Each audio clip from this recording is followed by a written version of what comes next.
जैसे कि अपने लास्ट एपिसोड के अंदर देखा था कि जो नयन को लेके हैप्पी ब्लड माउंटेन पुल पहुंच चुका था, जहाँ पर अब उन्हें बस एक चेक पॉइंट को पार करना था। मगर उस चेक पॉइंट को पार करना बहुत ही तो मुश्किल था, क्योंकि उसके चारों तरफ काफी पावरफुल सोनिक वेव छोड़ने वाले माउस थे, जिस वजह से उसे पार करना बहुत ही ज्यादा मुश्किल होता। इस वजह से नयन जियान से बोलती कि मैं इस चेक पॉइंट को पार नहीं कर सकती हूँ, क्योंकि अब मैंने अपनी पूरी तरीके से यूज कर ली और अब मैं इन सोनिक वेव से नहीं बच सकती हूँ। ये सुन के जियान बोलते कि तुम बिल्कुल भी चिंता मत करो, तुम बस मुझे फॉलो करना। तभी जेंसी बोलते कि नेक्स्ट पर्सन आगे आओ। ये सुन के एक बहादुर लड़का आगे आ जाता और बोलता कि मैं जाऊंगा, और अपने दो की विंग्स निकालता और पापा का परवानते हुए आगे की तरफ जाने लगता है। वहीं पे ये सब देख के एक बंदा बोलता अरे यार मैंने क्यों नहीं सोचा इसके बारे में। अरे जो बंदा होता मस्त आगे की तरफ बढ़ता जा रहा होता मुस्कुराते। तभी अचानक से जो माउस होते हैं उनके अंदर काफी ज्यादा एनर्जी कलेक्ट होने लगती है और फिर उसके ऊपर सोनिक वेव अटैक से हमला कर देते, जिस वजह से जो पापा का पारा होता है उसके पर कट जाते और वो आके सीधा जमीन के ऊपर गिरता है। ये देख के दुगेड़ा आती बोलते अरे यार ये पापा का परा भी काम नहीं है। मगर तभी जो मिस फैंग होती वो आगे तरफ जाने लगती है, जिस वजह से वहाँ पे जितने भी लोग होते सभी के सभी काफी एक्साइटेड हो जाते हैं। और जब मैं यहाँ पे आ रही थी तो मेरे मास्टर ने आपको हेलो बोलने के लिए बोला था। ये सुन के जिनसी बोलते ओ थैंक यू मुझे मैसेज देने के लिए, और साथ ही फ्यूचर में अगर मेरा कभी भी उधर की तरफ आना हुआ तो मैं डेफिनेटली तुम्हारे मास्टर से मिलना चाहूंगा और तुम अभी के लिए से स्टार्ट कर सकती हो। तो ये सुन के मिस फैंग भी हमें सलाहती है और चेक पॉइंट की तरफ जाने लगती है और उसके पास जाके खड़ी हो जाती है।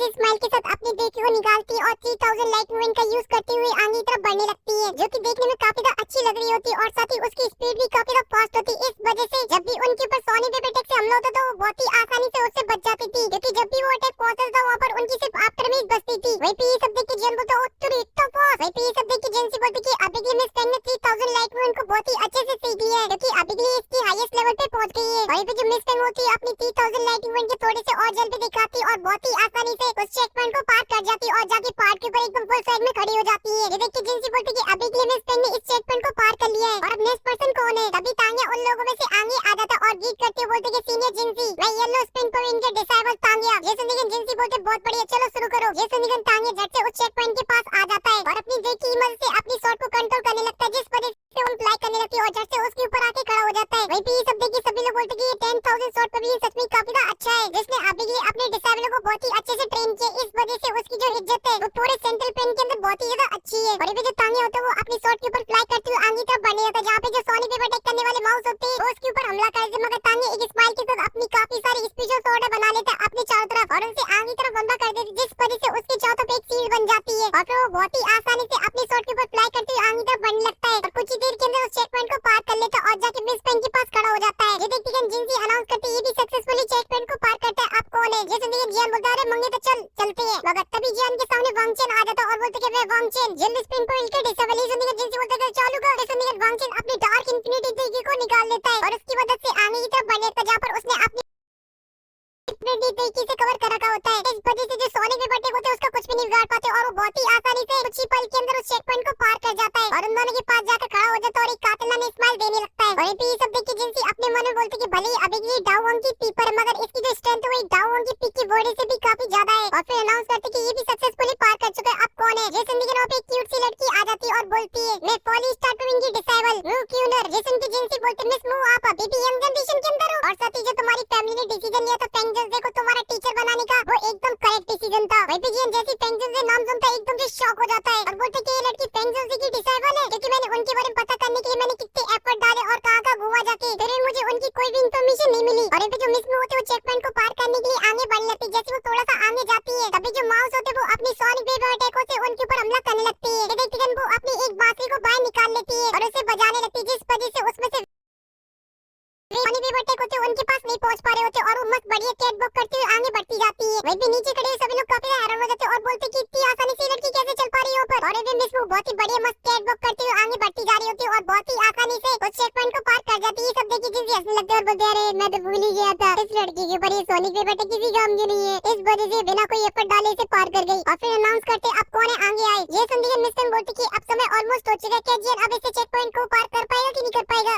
ये सुनकर वांगचेन हंसते हुए बोलते कि मुझे नहीं लगता कि उसके अंदर इतनी एबिलिटी है कि इस चेक पॉइंट को पार भी कर पाए। वो और पे नीचे खड़े हुए लोग सभी आपस में बातें कर रहे होते मगर किसी की हिम्मत नहीं हो रही थी आगे जाके इस चेक पॉइंट को पार करने की। और साथ ही जो टाइम था अब वो भी ऑलमोस्ट खत्म होने वाला था, मगर तभी जियान और नयन होते वो आगे तरफ जाने लगते और जिनसी को ग्रीट करते हुए जियान बोलता कि मैं जियान और नयन अब आगे जाने वाले हैं। ये सुनकर दो गैराती पहचान जाते और बोलते अरे ये तो वही जियान है जिसकी अभी के लिए विंग लाइटिंग पर इनके साथ फाइट चल रही है। ये सुनकर जिनसी बोलते कि मैंने बिल्कुल भी उम्मीद नहीं की थी कि वो जियान जिसको अभी के लिए पीके भी नहीं पकड़ पाया वो भी यहाँ पर आया होगा। ये सुनकर जियान बोलते कि मैंने भी बिल्कुल उम्मीद नहीं की थी, मेरे छोटे मोटे मैटर नहीं पहुंच जाएंगे। तभी जिनसे थोड़े से सोचते और बोलती कि तुम अपने साथी को लेके जाना चाहते, सच में 100% श्योर हो ना? ये सुन के नाइन बोलती तुम अकेले क्यों नहीं चले जाते हो, क्योंकि अगर मैं तुम्हारे साथ गई मैं तुम्हें भी नीचे लेके आ सकती हूँ। ये सुन के ये हंस देता और जिनसी से बोलते कि अब सीनियर हम जाए। लेकिन की जिनसी भी आवे से ला देता और जियान वहाँ से जा लेता, तो नायन भी अपनी हिम्मत जुटाती और जियान के पीछे चली जाती है। और जैसे वो दोनों चेक पॉइंट के पास पहुंचे तभी जो सोनिक वेव अटैक होते हैं उनके ऊपर होने लगते हैं, जिस वजह से शुरू होने से पहले बेचारी नायन डर जाती है। तभी ये उससे बोलते कि अभी तुम मेरे पीछे पीछे आना, इस वजह से जो अटैकिंग पावर होगी वो रिड्यूस हो जाएगी। तो नायन भी झट से जियान के पीछे आ जाती है और फिर जियान अपना फर्स्ट गियर डालता और आगे तरफ जा लेता और नायन डाल लेती अपनी क्रूज कंट्रोल पे गाड़ी और जियान के पीछे पीछे जा लेती। मगर जैसे वो थोड़ा सा आगे पहुंचे तभी और सोनिक वेव अटैक उनके ऊपर होने लगते हैं। ये देखते हैं जियान अपने सामने एक ब्रेकिंग शील्ड को बना लेता है और फिर आगे की तरफ जाने लगता है। जब पर वो थोड़ी देर तक तो कूद के उछलते हुए जाते, मगर तभी अचानक से जो नायन की हालत होती है थोड़ी सी खराब होने लगती है और वो धीरे धीरे जियान से पीछे होने लगती है। और इनके जियान तो वो बन चुका था हुसैन बोल्ट, इस वजह से वो बहुत ही आसानी से आगे बढ़ता जा नायन की हालत थी अब वो धीरे धीरे और भी खराब होने लगती है और धीरे धीरे उसकी आंखें बंद होने लगती है। वहीं पे ये सब देख के मिस्टर बोलते कि जो भी लोग थोड़े से कैपेबल होते वो हमेशा दूसरों को हार्म करते हैं। ये सुनकर तानिया बोलते कि अभी से तुम अपने ओपिनियन मत दो, क्योंकि जियान कोई मामूली बंदा नहीं है, बहुत ही स्ट्रांग है। लेकिन मुझे इस बात का डर है कि जियान ने अपनी असली स्ट्रेंथ अभी हम लोगों को दिखाई भी नहीं है। ये सुनकर वांगचन बोलते कि तुम उस लड़के को ज्यादा समझ रहे हो, मैं तो साफ साफ देख पा रहा हूँ जो अभी की लड़का उसकी हालत खराब हो चुकी है बेचारे की। अभी मिस वो बोलती अरे ये जियान तो काफी यंग लग रहा है, इसकी एज भी काफी कम है, लेकिन ये फिर विंग लाइटिंग पॉइंट के हाथों से बच के निकल गया, इस वजह से इसके पास जरूरी काफी कमाल की तो स्किल्स होगी। और इनपे जो जियान होता है वो अभी की नायन को लेके आगे तरफ बढ़ रहा होता है, यहाँ पर उसके ऊपर चारों तरफ से सोने में अटैक हो रहे होते, तभी अचानक से जो नायन का हाथ होता है उससे छूट जाता है और वो पीछे की तरफ गिरने लगती है। और जब ये नहीं देखता तो जियान अपनी 3000 लाइट मूवमेंट का यूज करता और जाकर झट से नायन को पकड़ लेता है। और ये मिस जब 3000 लाइट मूवमेंट को देखती है तो हंसने लगती है और बोलती है अरे कि जियान के पास 3000 लाइट मूवमेंट तो एकदम सही है और साथ ही उसने अभी के लिए उसे मास्टर भी कर लिया है। ये सुन के मिस टैंकी जल जाती है और बोलती है जियान अभी के लिए एक बच्चा है। ये सुन के मिस को कोई फर्क नहीं पड़ता और वहां से गाना गाती हुई चली जाती। तभी मिस पेन बोलती है अभी के लिए मैं बस ये देखना चाहती हूँ कि जो जियान है वो अभी की इस लड़की को यहाँ पे कैसे बचा के लाएगा इन सभी सोनिक वेवों से। और यहाँ पे जियान ने अभी के लिए आधा सफर को तय कर लिया होता और जियान अभी के लिए बीच में खड़ा हुआ होता और जो अभी का सफर है उसका वो बिल्कुल भी आसान नहीं है, क्योंकि उसके पीछे काफी सारे माउस है। तभी नायन जियान से आपते हुए बोलती कि जियान अभी के लिए तुम्हें आगे चले जाना चाहिए, क्योंकि जो अभी के लिए मेरी हालत है उससे मैं आगे नहीं जा सकती हूँ। ये सुनकर जियान बोलता कि बस तुम थोड़ा सा और रुको, मैंने तुमसे पहले ही प्रॉमिस किया कि मैं तुम्हें पहुंचा के रहूंगा, तो फिर पहुंचा के रहूंगा। और फिर जियान एकदम फुल स्पीड मारती हुई फिर से तैयार हो जाता आगे जाने के लिए। जब पर वो जैसे थोड़ा सा अपना कदम आगे बढ़ता तभी सोनिक वेव अटैक उसके ऊपर हमला करने लगते हैं। और इस बार की जो सोनिक वेव अटैक होती है वो काफी पावरफुल होती है, जिस वजह से जो नायन होती है वो अपना एक कदम भी आगे नहीं बढ़ा पा रही होती है और इन पे जियान सीट बनाए उसके सामने खड़ा हुआ होता है। इस वजह से जो नायन होती है वो अपने थोड़े बहुत कदम आगे बढ़ाकर आगे जाने लगती है, मगर वो जैसे थोड़ा सा आगे जाते और जो प्रेशर होता है वो और भी बढ़ जाता है, जिस वजह से जो नायन होती है उसकी हालत और भी खराब होने लगती है। इस वजह से वो उसके प्रेशर से पीछे खिसकने लगती है। देखिए जियान भी काफी घबरा जाता है और वो नीचे गिरने वाली होती तभी जियान उसके हाथ को पकड़ लेता है और उसे पकड़ के आगे की तरफ ले जाने लगता है। और भी सभी लोग एकदम टुकुर टुकुर देख रहे होते हैं, मगर जियान की हालत अब काफी खराब होने लगती है, उसके भी जो कदम होते हैं वो धीरे धीरे स्लो हो रहे थे। और पे जो नायन थी उसकी हालत और भी खराब हो जाती है, इस वजह से अब उसका हाथ भी छूटने लगता है जियान के हाथों से। और ये जियान भी नोटिस कर लेता, मगर अभी के लिए उसकी खुद की हालत काफी खराब होती है। मगर तभी जियान अपने सामने से अपनी दिल की शील्ड को हटा देता और अपनी पावर का यूज करने लगता है, जो की होती है नियॉन ड्रैगन पिल की, जिसकी वजह से जियान ने लॉ सर्टिंग डोर को सीखा था, जो की अभी के लिए जियान की पूरी बॉडी के अंदर सर्कुलेट हो रही होती है और खासकर जियान की गले के अंदर। अभी वो जोर से चिल्लाता लॉ सर्टिंग डोर और जोर से दौड़ दे, जिस वजह से उसमें से जो वेव्स निकलती है उससे जो मौत हो जाती है और साथ ही जो माउस होते हैं वो टूट के बिखर जाते हैं। और इनमें जो तानिया पहाड़ के ऊपर खड़ा हुआ तो वो अपनी शॉट से अपने सामने एक शील्ड को बना लेता, जिस वजह से वो लाइन सेटिंग डोर से बच जाता। वहीं पे वांगची ये सब देखी बोलता वो तेरी इम्पॉसिबल बोले तो इम्पॉसिबल। वहीं पे जिनसे भी ये सब देखी काफी हैरान हो जाते हैं और बोलते कि लड़की की बात सच में काफी कमाल की पावर है, मगर इसकी इस अटैक की वजह से जो पावरफुल वेरिएंट है वो पूरी तरीके से टूट चुका है। इस वजह से अब जो बाकी लोग बहुत ही आसानी से इसे पार कर जाएंगे। तभी जिनसे अनाउंस करते कि दोनों सक्सेसफुली इसको पार कर गए। और फिर मैं पहाड़ का सीन दिखाया जाता जहाँ पे जिन अभी के नायन को एक पिल देता और उससे पूछता कि तुम अभी के लिए ठीक हो ना, तो सुन के नायन बोलती है मैं ठीक हूँ और थैंक यू। तभी तानिया जियान को ग्रीट करता और बोलता है बधाई हो भाई। ये सुन के जियान उसे भी ग्रीट करता और बोलता है आपका बहुत बहुत धन्यवाद। और वो दोनों अभी के लिए जंगल के गुजरे होते हैं, मगर तभी उस पे जले पे नमक छिड़कने के लिए तभी मिस जियान से बोलती है अभी के लिए जियान तुम 3000 लाइटिंग मूवमेंट की कौन सी स्पीड पे पहुंच गए हो, क्योंकि अभी के लिए जो मैंने तुम्हारी 3000 लाइटिंग मूवमेंट की स्पीड को देखा तो मुझे ऐसा लगा कि तुम बहुत सारे डिसेबलों को बहुत ही आसानी से पीछे छोड़ दोगे। ये सुन के मिस पेन बोलती है मिस तुम्हारा जो मुंह है ना उसकी स्पीड को तो कोई भी पीछे नहीं छोड़ सकता है, मगर फिलहाल के लिए मैं तुम्हारे सारे सवालों का जवाब 3 महीने बाद दूंगी जब कोर पब्लिक की मीटिंग होगी कि तुमने इन कुछ सालों के अंदर कितनी प्रैक्टिस की और तुम कितनी पावरफुल हो गई हो। ये सुन के मिस बोलती है मैं भी उसी का इंतजार कर रही हूँ, क्योंकि पिछली बार तुम्हारी किस्मत काफी अच्छी थी, इस वजह से तुम मेरे हाथों से बच गई, लेकिन इस बार तुम मेरे हाथों से नहीं बचोगी। ये सुन के मिस पेन बढ़ा जाती है और मुझे अच्छा वो लगता जरा खुद की हालत को देखना। वही भी सब देखिए जिन अपने मन बोलता कि इनको देखकर ऐसा लगता कि इनके जो रिश्ते वो काफी खराब है। मिस थोड़ी सी हैरान हो जाती है और बोलती ठीक है, और फिर ये नायन से वहीं पे रुकने के लिए बोलता है और वहाँ से मिस के पीछे पीछे कोने आखिरी में चला जाता है, जहाँ पे जाती है मिस बोलती कि अभी तुम्हें किस मैटर में क्या बोलो। ये सुनते ही एकदम से सोच विचार में पड़ जाता, मगर तभी एकदम से गीत करते हुए बोलता है, मिस मू क्या फ्रेंड जो तुम्हारी टीचर है। ये सुन के मिस मू थोड़ी सी हैरान हो जाती है और बोलती है, इसके बारे में तो बहुत सारे लोगों को पता है, मगर आप ही तो मेरी टीचर के बारे में क्यों पूछ रहे हो। ये सुनते ही नाम से लाते हुए बोलते कि मिस मू क्या आप मुझे ये बता सकती हो वीकली पेंगुइन जी कहां पर है। ये सुन के मिस मू परेशान हो जाती है और जियान से बोलती है, आखिर में तुम हो कौन और आखिर में मेरी टीचर को तुम क्यों ढूंढना चाहते हो। ये सुन के जियान बोलते कि मैं उनके ओल्ड फ्रेंड का डिसेबल हूं और मेरी टीचर ने ऑर्डर दिया है कि मैं उनसे जाकर मिलूं। ये सुन के मिस मू ज्यादा टेंशन नहीं लेती और जियान को बताती कि अभी जो मेरी टीचर वो एक नंबर की घुमक्कड़ है, इस वजह से उनकी लोकेशन के बारे में पता करना बहुत ही मुश्किल है, लेकिन फिर भी तुम मेरी टीचर से मिलना चाहते हो, फिर ठीक है, तो विल लाइटिंग पे आ सकते हो उनसे मिलने के लिए। ये सुनते ही जियान बोलते विल लाइटिंग पे ये देखिए मिस मू हंसने लगती है और बोलती है, अरे तुम तो डर गए, लेकिन मैं मजाक नहीं कर रही थी, क्योंकि अगर तुम्हें मेरे मास्टर से मिलना तो फिर 3 महीने बाद एक कंपटीशन होने वाला है, जब पर चारों पे इनके लोग आएंगे और वहाँ पर मेरे टीचर भी आएंगे। ये सुन के थोड़ा सा सोच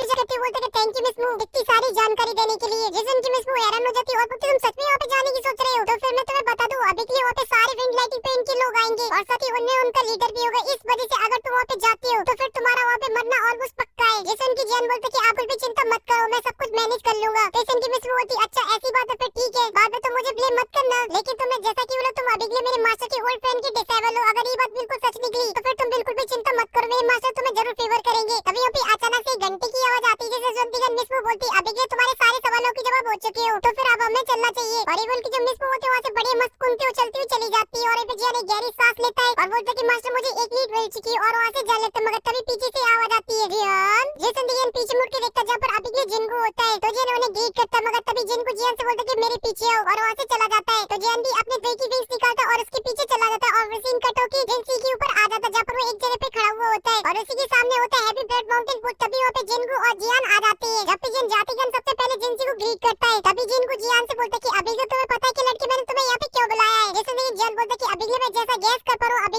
सीनियर जिनसी की जो बॉडी उसके अंदर काफी ज्यादा इंजरीज है। जैसे कि जिनसी काफी इंप्रेस हो जाता है और बोलता है कि मैंने तुमसे पहले ही बोला था ये लड़का नॉर्मल एल्केमिस्टों की तरह नहीं है, इसके अंदर कुछ अलग ही टैलेंट है। तभी जिनसी बोलती है कि तुम सच में मेरी बॉडी के अंदर देख पा रहे हो कि मेरी बॉडी के अंदर क्या डैमेज है। जैसे कि हमें नोट कर देता है। जैसे जिनसी एकदम से एक्साइटेड हो जाता है और बोलता है कि वो खतरनाक है। तभी जिन उसे बैठने के लिए बोलता है तो जिनसी भी झट से जाके बैठ जाता है और जियान उसकी बॉडी को चेक करने लगता है, जहाँ पर जियान अपनी स्पिरिचुअल पावर उसकी बॉडी के अंदर डाल देता है और ये सब करते टाइम जियान का जो फेस होता है वो काफी इंटेंस हो जाता है। जैसे देखिए जिनसी बोलता है डॉक्टर साहब सब कुछ ठीक तो है ना, मगर जियान कोई भी सवाल का जवाब नहीं देता और खड़ा हो जाता है और यहाँ से वहाँ डोलने लगता है, एकदम सोच विचार में पड़ जाता है। ये देखते वो दोनों काफी टेंशन में आ जाते। तभी जियान बोलता है अभी के तुम्हारी बॉडी के अंदर एक फायर पॉइजन है जो कि अभी के तुम्हारी हड्डियों की बोन मैरो के अंदर भी जा चुका है और साथ ही आज से पहले मैंने कभी भी इस तरीके की फायर पॉइजन से डील नहीं किया है, क्योंकि ये फायर पॉइजन काफी ज्यादा खतरनाक है, इस वजह से आपकी बॉडी से इसे निकालना मेरे लिए भी बहुत ही मुश्किल है। ये सुनकर वो दोनों काफी ज्यादा निराश हो जाते हैं, मगर तभी जियान बोलता है हालांकि ये काफी ज्यादा खतरनाक है, मगर मैंने ऐसा भी नहीं बोला कि इसे निकाला नहीं जा सकता है। ये सुनकर जिनसी एकदम से एक्साइटेड हो जाते हैं और बोलते हैं सच में तुम इसे निकाल सकते हो मेरी बॉडी से। ये सुन के जियान बोलता है कि एक मेथड तो है, मगर वो काफी डेंजरस है। अभी के लिए मेरी करंट स्टेज को देखा जाए तो ये सुनकर वो दोनों आपस में कुछ आमने सामने ला देते हैं और जियान से बोलते हैं अगर मैं तुम्हें डाउजोंग बना देता हूं तो फिर क्या तुम मेरी बॉडी से फायर पॉइजन को बाहर निकाल सकते हो। ये सुनते ही जियान झट से बोल देता है। तभी जिनसी जियान को बताते हैं अभी जो हैवी ब्लड माउंटेन पूल है वो अभी लोगों का ब्रेक थ्रू कराने में काफी इंपोर्टेंट रोल निभाता है, मगर सिर्फ उन्हीं लोगों का जो कि डाउवोंग की पीक पे काफी लंबे टाइम से है। अभी जैसा कि मैं तुम्हें देख पा रहा हूँ, तुमने हाल ही में डाउवोंग की 9 स्टार के अंदर ब्रेक तुम्हारा ब्रेक थ्रू करवा सकता हूँ डाउजोंग के अंदर, बस इसमें थोड़ी सी बस कठिनाई है। ये जिंदगी जियान बोलते कि अभी के आप मुझे इस जगह की असली राज के बारे में बताइए। ये जिंदगी जिनसी बोलती कि अभी जो हैवी ब्लड माउंटेन पूल है वो पूरी तरीके से एनर्जी से भरा पड़ा है, मगर जो उसकी जो असली एनर्जी है वो उसकी डीप के अंदर जहाँ पर जाना बहुत ही मुश्किल है, जिसके लिए आपको एक की जरूरत पड़ती है, मगर फिर भी उसे खोलना बहुत ही मुश्किल होता है क्योंकि वहाँ पे जो प्रेशर होता है वो भी बहुत ही ज्यादा होता है। मगर एक बार तुमने उस मेन होल को खोल दिया तो तुम्हारी बल्ले बल्ले, क्योंकि वहाँ पे काफी ज्यादा एनर्जी होती है और मैंने वहाँ पे जाके कल्टीवेशन की थी, इस वजह से मैं इतनी जल्दी डाउजोंग के 7 स्टार पे पहुंच गया। मगर साथ ही वहाँ पर एक और प्रॉब्लम, वहाँ पे जो फायर पॉइजन है वो भी वहाँ पे काफी ज्यादा है, मगर मेरी ट्रैप की मेरे ऊपर काफी जिम्मेदारी थी, इस वजह से मुझे जल्द से जल्द अपने आप को पावरफुल बनाना था, इस वजह से मैंने वहाँ पे जाके कल्टीवेशन किया। और वो दोनों काफी उदास हो जाते। तभी जिनसी बोलते हैं वो हमारे क्लेन की एक सीक्रेट प्लेस है, जहाँ पर अगर तुम जाके कल्टीवेशन करते तो डेफिनेटली तुम ब्रेक थ्रू कर जाओगे अपने नेक्स्ट